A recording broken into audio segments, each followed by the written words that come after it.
जी प्रधान जी,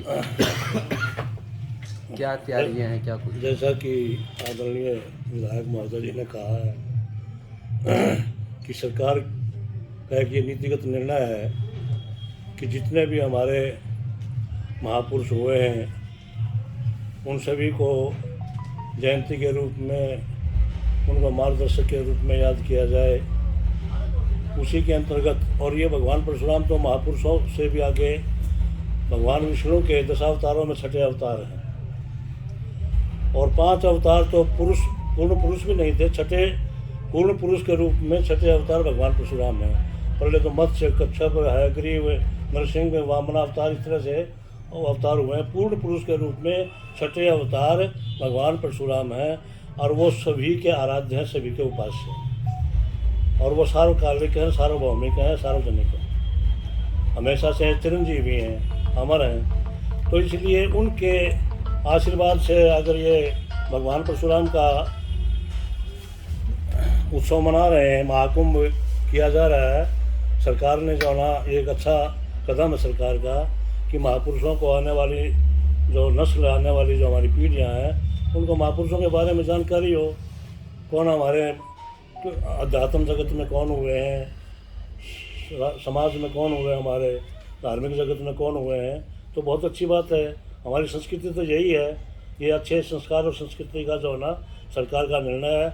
हम इस सरकार के निर्णय की जो ना सराहना करते हैं और उनको साधुवाद भी देते हैं, और हम ज़्यादा से ज़्यादा ब्राह्मण समाज जो ना इसमें अपनी भागीदारी करेगा, क्योंकि भगवान परशुराम जो ना सभी के लिए, सभी के उपास्य हैं, आराध्य हैं, और हमारे सभी के लिए जो ना ये बहुत ही एक ऐतिहासिक समय है, ऐतिहासिक क्षण होगा कि हमें ज़्यादा से ज़्यादा जो ना इस कार्यक्रम में बढ़ चढ़ करके भाग लेना चाहिए और जाएगा।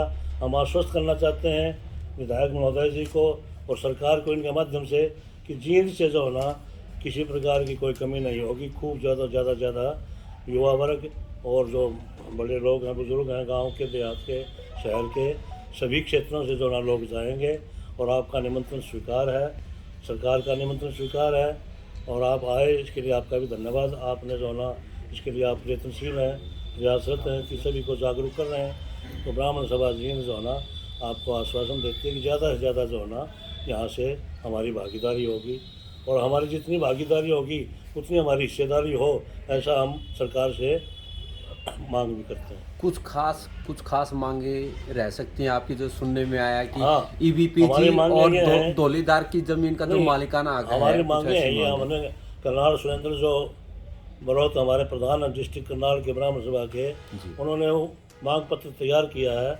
उसमें 5-4 मांगे जो है ना हमारी समाज की हैं, और दूसरे समाज के लोगों ने भी किया हुआ, क्योंकि जब मुख्यमंत्री आता है, देखिए जब बरसात होती है तो वो सभी जगह पे होती है, वो सूखे में भी होती है, फसल में भी होती है, और वो सब जगह होती है। जब मुख्यमंत्री कहीं कोई किसी समाज में आता है तो सब समाज के लिए जो है ना कहीं वो अपनी कृपा करते हैं, आशीर्वाद देते हैं। कौन तो सी हमारी मांगे जो है ना ये है कि एक तो ईबीपीजी वाला मामला जो लंबित है, क्यों नरेश जी, नीरज जी, ये हमारा मामला है, ये जो ना निपटना चाहिए जैसे भी हो। अगर कोई अड़चन है किसी प्रकार की और सरकार उस अड़चन को दूर करके इसको कर सकती है तो सरकार ने करना चाहिए, ऐसी हमारी एक मांग है। दूसरी मांग हमारी ये है कि ब्राह्मण कल्याण आयोग का गठन हो। जो दूसरे स्टेट हैं पड़ोस के, कई स्टेटों में जो ना ब्राह्मण कल्याण आयोग का गठन हो चुका है। छत्तीसगढ़ है जैसे, फॉर एग्जांपल, हिमाचल है, पंजाब है, और 1-2 स्टेट और भी हैं जहाँ पर ब्राह्मण कल्याण आयोग का गठन हो चुका है। और ये हमारी मांग पुरानी है।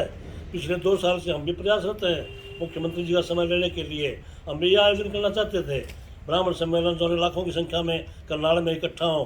पहले हमने भिवानी के लिए प्रयास किया था, लेकिन उस टाइम वो कोरोना आ गया, कोरोना के कारण जो ना ये संभव नहीं हो पाया। अब हम ये चाहते हैं कि ये इस स्टेज से जो ना मुख्यमंत्री महोदय ब्राह्मण कल्याण आयोग का गठन की जो हमारी पुरानी मांग है उसको जरूर करें, क्योंकि दूसरे स्टेटों में भी हो चुका है।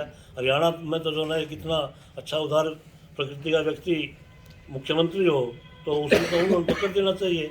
तो ऐसी हमारी मांग उनसे भी है। और तीसरी मांग देवड़ी की है, जो पहले जो है ना पिछली सरकार में देवड़ी के लिए कानून पास हुआ था, वो पता नहीं किन कारणों से, क्या वजूहत रहे, क्या कारण रहे, वो तो उनको पता होगा।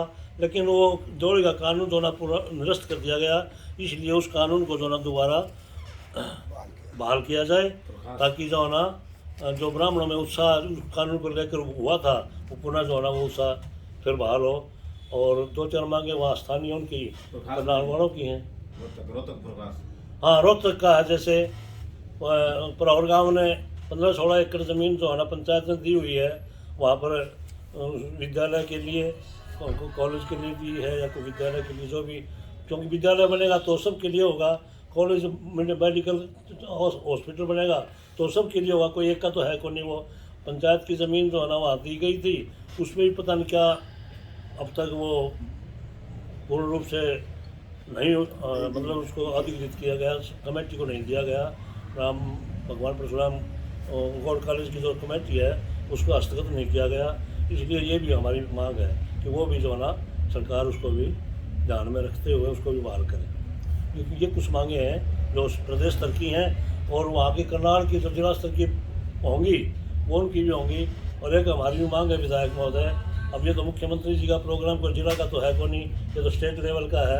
एक हमारी मांग भी ये है कि यहाँ पर 3500 गज जगह भगवान प्रसाद चौक जो आपने की मेहरबानी से बना था, आपकी बड़ी उदार कृपा रही उसके ऊपर, ये जो भगवान परशुराम चौक के पास और बेरा की धर्मशाला के बीच में 3500 गज हुड्डा की ज़मीन पड़ी है, ये हमारी जींद की तरफ से आप हमारे प्रतिनिधि हैं, आप हमारे जो ना करने वाले हैं, काम करने वाले हैं, और आपसे हम बड़े उम्मीद भी रखते हैं। ये 3500 गज जगह अगर हमें मिल जाए तो हम जो है ना यहाँ पर माता रेणुका के नाम से स्कूल चलाना चाहते हैं, क्योंकि यहाँ अर्बन स्टेट हुड्डा का defence colony, housing board, Vijaynagar, ये जो एरिया है इधर से, यहाँ पर कोई कन्याओं की पाठशाला स्कूल नहीं है, इसलिए हम जो ना ये संस्था जो ना वो अगर ज़मीन मिल जाती है आपकी मेहरबानी से, सरकार अगर वो दे दे, तो हम जो ना वहाँ पर जैसे कि सरकार का एक वो भी है बेटी बचाओ बेटी पढ़ाओ